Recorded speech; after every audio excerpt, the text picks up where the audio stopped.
Alright, I don't have my camera working, so I'm using my GoPro for this. Haven't done an update on the single in a while. It's been kind of slow. I've kind of been getting screwed by part manufacturers as far as sprockets, stuff like that, brakes. My brakes have been 2 weeks out and I still haven't gotten them. So I guess I'll start with the brakes right here.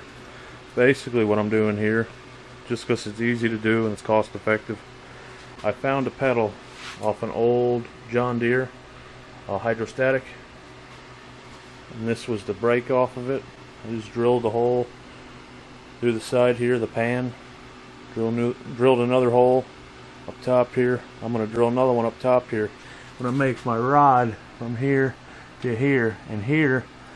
What I did is just drilled it through, put a piece of quarter on the other side for my brake actuation. Now these bolts here, the 3/8 bolts, these are actually Intech V-twin cylinder head bolts that I just cut down the length and put nuts on the back side of them. It's easier than making the trek down the Ace Hardware or wherever else trying to get 1 or 2 nuts and bolts when I could just make my own real quick, and it works, and it acts better than, you know, putting washers behind it and all that, because it's already got a flange on it. So that, I'm waiting on brake parts. I got my lines, my caliper and all that coming. I've got the threaded rod to make my rod for the actuation, but I have not gotten my heims yet. Steering is almost done. I can't get it to stand up right now because I don't have my collar locks on there. But if I pull it up, there, I can turn the wheel. It turns the pivot. I'm trying to do this with one hand. It turns the pivot down below. Now the steering's probably going to fall when I turn the wheel, like it did there. If I could turn the wheel to the right, wheels go to the right, turn the wheel to the left, wheels go to the left. You see everything is nice and tight, the clearances, nothing's hitting, anything like that. And we center it back up. There we go. Everything's centered. Steering's real tight too. If we look at the steering, almost no play in the steering wheel, between the steering wheel to the tires. Left, right, left, right. Easy to do. Works good. Got my spacers here, just the washers. I gotta add a few more so that way the hub don't move. But the hub really don't move because it's kind of wedged in there. Now underneath, if we look, that's the underneath picture right there. I've got my spacer, my barrel I made, and I welded on them arms with my heim joints and all my control arms. Now this is the steering tower. I bent that, I cut it, and I just re-welded it, so that's flat because the steering comes in at an angle. But that'll be nice and straight with it.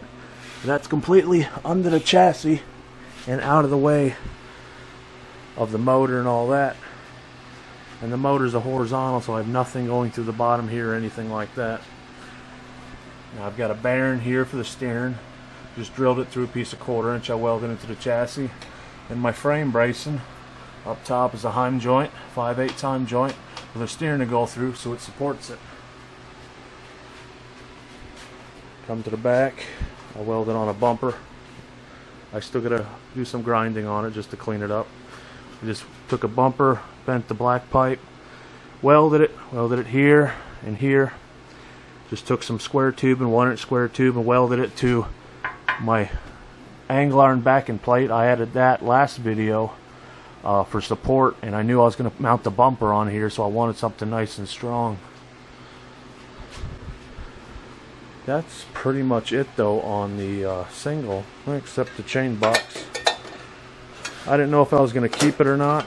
I kind of made a chain cover for the rear chain. This is all some extra exhaust piping for whether the single or that golf cart. But the chain, the jack shaft runs through here into this box here, and the chain and sprockets in there. And you got to have a cover. They won't let you run without one. And all it is just self-tapered into some brackets I made underneath the cover, so it's secured and it won't move around. But that just needs to be ground down and smoothed out, have a coat of paint thrown on her, and she'll be good to go. My seat bracket is a flip type design.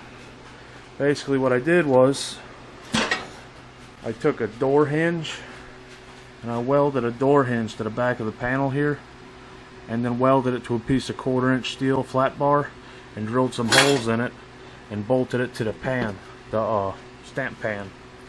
Why I made the seat fold up and down is because my gas tank is right down here, and having it down there, all I got to do is reach down in here, pull the cap off, put some fuel in it, put the cap back on. Ooh, if you get it back on, it's a little difficult, but you get her back down on there. That and the battery underneath here is right in front of the gas tank towards the front of the mower. So that's how that works, nice and easy. It'll sit flat once you get some weight on there. It'll bend the flange back out.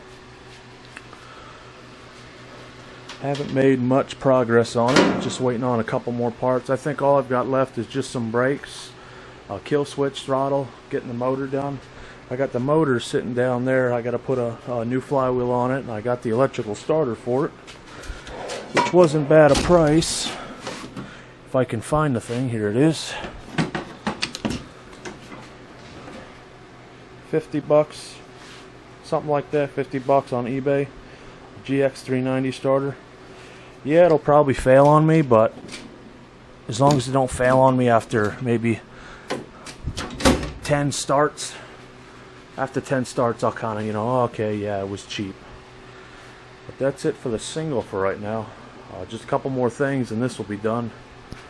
I've got the FXT basically kind of torn down the back of it because we're in our off season now. I had some problems where some mowers were climbing my back bumper and damaging my fenders here. This is kind of just bent back down into place. This was pulled up.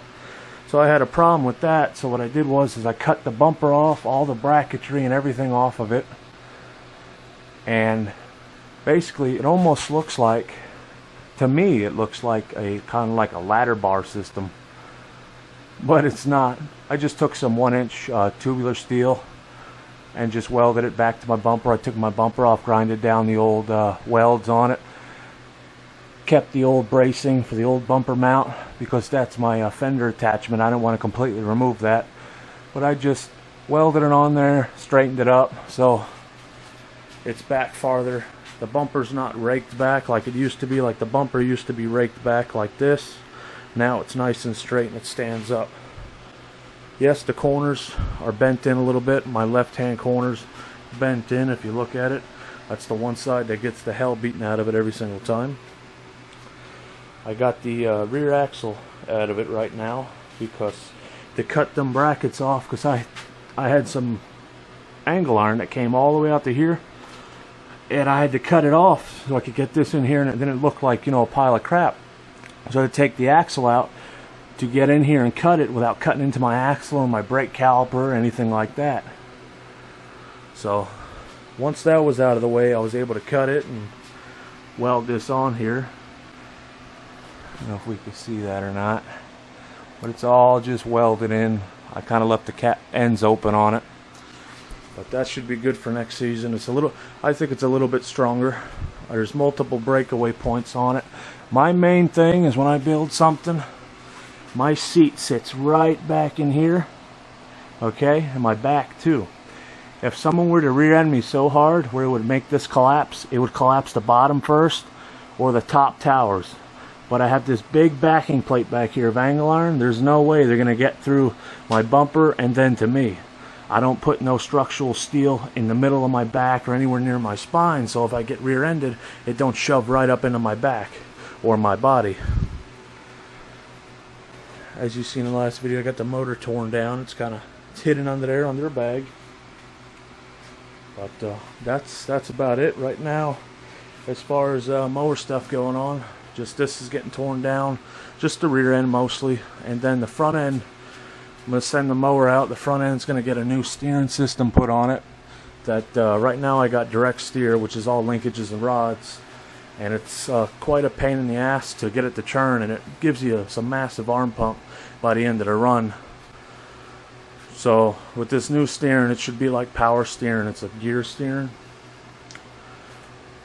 But that'll be good. We'll get that done and we'll get her back out there. Also wanted to mention too, a buddy of mine, he came down to Avon Park, Florida, from all the way from Texas. He drives trucks, he's into the mower racing and stuff like that. He does some woodworking. He has some pretty cool videos, and he's got a little humor to him too. But I'd go check him out. His name on YouTube is Stacy Reeves. He's got an awesome looking BP. The BP, you can see his BP. It was on that YouTube. It's on YouTube, and then it was on TV. It's called Dude Perfect Lawnmower Racing. It's that red mower up on the jack stands. That's going to be his BP. But yeah, I would definitely go and check him out. He's a good guy. He's always driving all over the place. He's professional. He's a truck driver. He's got a beautiful Kenworth. I mean, that thing is beautiful. But he's into the mowers too, so he's going to be racing up in Texas with the U.S. LMRA. So he'll be getting some videos here and there, and maybe we'll do a video collab in the future. We'll all get our mowers together and start burning some grass. Alright, thanks for watching. Have a good one. Morning, YouTube. Good morning, Jake. Jake doing what Jake does. Pestering me. Anyway, I'm going to give you a tour of the truck this morning. Sitting in the driver's seat. Excuse me. Sitting in the driver's seat, we got the iPad Pro. My iPhone sits right there. My power inverter. And of course, every trucker's got to have a fan. On the top, we got satellite radio, CB radio, navigation unit, dash cam. That's what the dash of a W900L Kenworth looks like. We've been adding a little chrome here and there. In case you can't tell, I like the 44 Magnum revolver look. My steering wheel. The passenger seat, we have our seat box with our drink holders, place for paperwork, medicine. Folks, believe it or not, that is a refrigerator. And then that little box right there with the Longhorn on it. If you open that door, there is a flat screen TV with DVD player. And the little box beside that is just a small cabinet. I keep some of my canned foods and stuff like that in there. And up on the top, we got our Epson printer. Of course, got to have the club crackers. Our microwave, and then our Canon printer. And another fan, a little tornado fan. They work really good. And of course, my bed. Now we're going to get out. I'll show you what the outside looks like.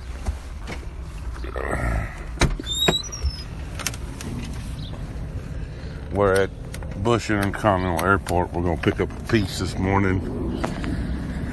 Going about 20 miles.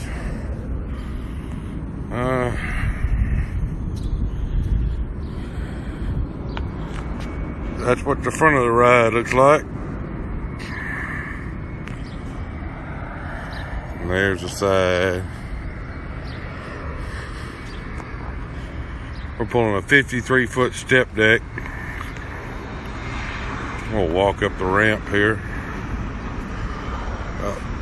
Sorry about the sun, folks. It's about 7 o'clock in the morning. The sun's messing me up. And that, folks, is a lot of trailer. 53-foot step deck. We got big old aluminum tank. They're dirty. I drove through some high water in the floods. It flooded here last week. Anyway, just a little quick video, show you what the truck looks like. There's Jake up in the door. He's watching me. He thinks I'm crazy. Say morning, Jake. Say good morning.